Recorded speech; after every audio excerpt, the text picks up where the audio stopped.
Nikita Mirzani tidak terbukti sindikat pemerasan. Jadi sampai cendol isu yang selama ini digeber oleh pengacara Dr. Reza Gladys ya tentang dugaan sindikat pemerasan. Ya, aku mau sampaikan kepada basar-basar kubu sebelah ya. Agustus di bulan ini tahun 2025, Nikita Mirzani bebas.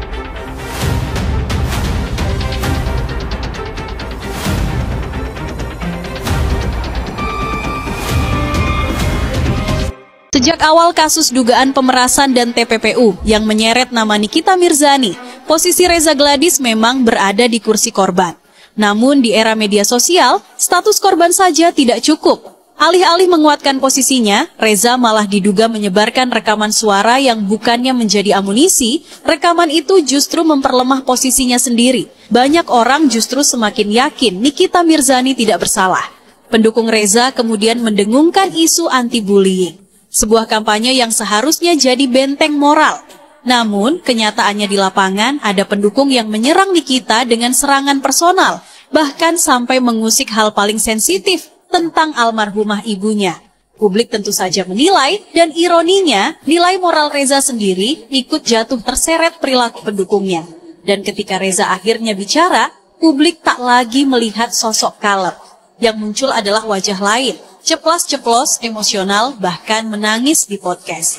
Inkonsistensi ini bukan sekadar soal gaya, tapi soal kredibilitas. Karena masyarakat lebih percaya pada figur yang konsisten antara kata, tindakan, dan ekspresi. Disinilah masalah terbesarnya. Kredibilitas lahir dari konsistensi.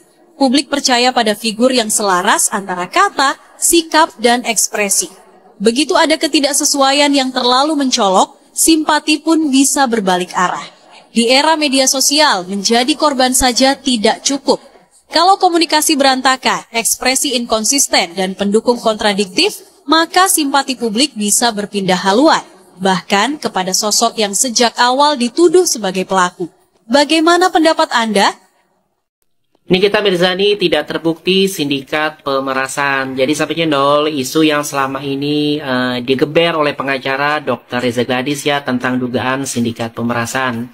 Dan tuduhan terhadap dokter detektif yang konon katanya meminta 20 miliar. Ternyata hanya sebatas wacana kosong.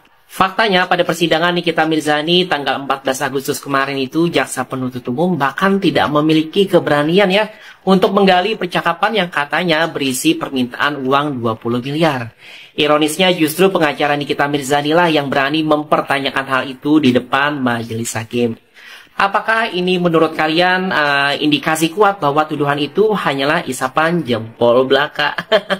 Lebih jauh lagi, nama Dr. Oki yang sempat dihembuskan akan menjadi tersangka di Senin Ceria sampai detik ini, sahabat cendol, tidak pernah tersentuh status hukum apapun. Ini membuktikan ya betapa mudahnya rumor dan framing dimainkan untuk menciptakan opini publik yang sesat.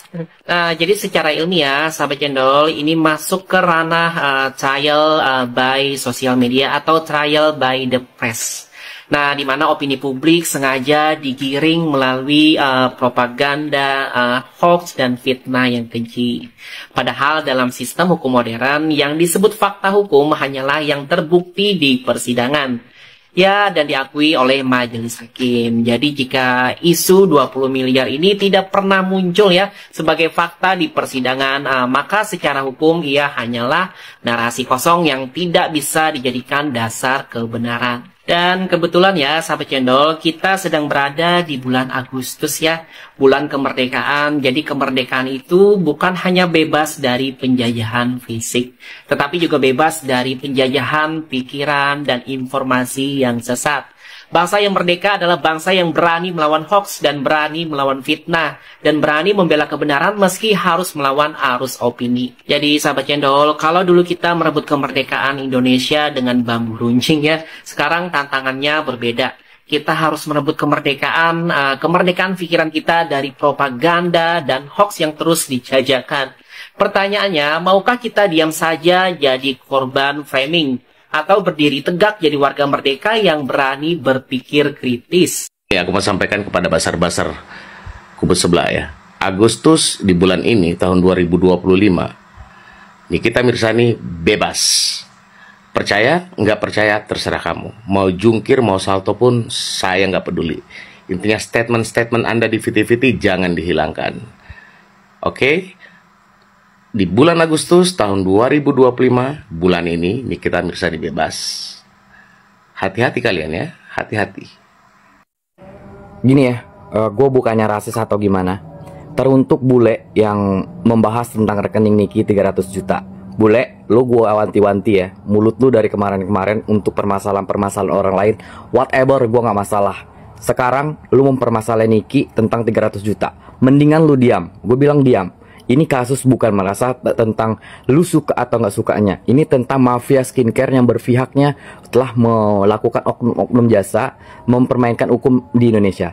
Bule, ya, lu tuh bule anjing ya, lu tuh numpang di Indonesia, ya.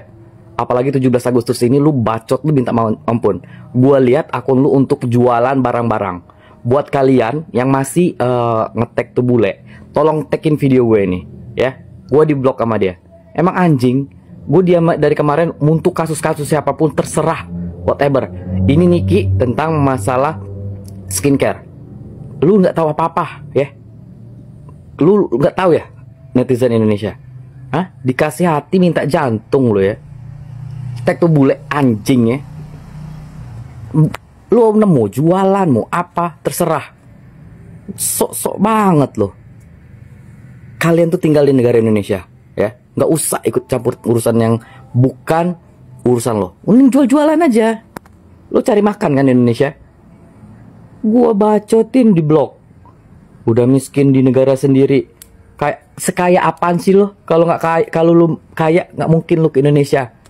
Bule tai. Pasti lu paham kan sama gue. Dan lu tahu kan bule itu siapa. Sok-sokan baca bahas-bahas rekening BCA. Kalau lu nggak tahu apa-apa diam, ya. Ya. Gue peringatin sama lu bule. Masalah Reza Gladys dan Nikita Mirzani ini menemukan babak baru. DPR sudah bersuara.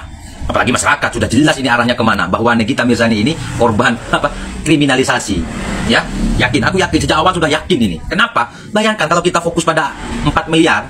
4 miliar, bayangkan banyak loh uang itu. Kenapa kok tiba-tiba mau ngasih 4 miliar? Bukan, itu besar loh 4 miliar. Berarti kesalahannya juga besar. Di awal sudah gitu mestinya hakim jaksa fokus di situ. Pengacara fokus di situ. Tapi sekarang ini merembet kemana-mana. Merembet kemana-mana. Dan kabarnya 5 jaksa ini kong kali kong. Ada kesepakatan jahat. Ini berita yang viral ya. Tapi publik percaya ya kalau melihat dari viralnya itu ya. Ya ampun. Sekarang yang kita getir bukan hanya pihak si dokter ini, masyarakat juga. Saya kasihan masyarakat ini yang sudah terlanjur memakai produk ilegal ini. Ya. Tangkap Dr. Reza Gladys ini, bebaskan Nikita Mirzani, tutup pabriknya. Itu suara yang sekarang ini lantang di DPR, termasuk masyarakat. Benar memang ya. Dalam konteks ingin mempertahankan kekuasaan, popularitas dan sebagainya, kita harus memiliki 3 hal memang. Kalau kita berpikir positif. Yang pertama kecerdasan, ide, gagasan. Yang kedua itu power. Yang ketiga follower. Nah, si Reza Gladys ini sepertinya memiliki itu ketiga-tiganya. Dia memiliki kecerdasan karena dia dokter ya. Yang kedua dia punya power karena dia kaya, dekat dengan pejabat barangkali, dekat dengan backing-backingan. Yang ketiga dia punya follower, banyak pengikut. Tapi disalahgunakan, itu yang disayangkan ya. Sepertinya itu. Saya cuma menyampaikan keresahan, bukan keresahan pribadi juga sih. Ini keresahan publik yang terwakili oleh saya. Tapi saya mengikuti semuanya. Sepertinya memang Nikita Mirzani harus dibebaskan. Sudah tidak masuk pokok perkaranya. Kita pikir kan pokok perkaranya adalah pemerasan ya, TPPU dan sebagainya. Tapi ternyata sudah beda konteksnya. Udah. Semangatlah Nikita Mirzani. Terus menjadi orang yang kritis, berani ya. Dan untuk Dr. Reza semoga menjadi efek jerah ya. Kalau salah katakanlah salah ya. Hakim buka mata hati Pak Hakim. Jaksa kita getir loh.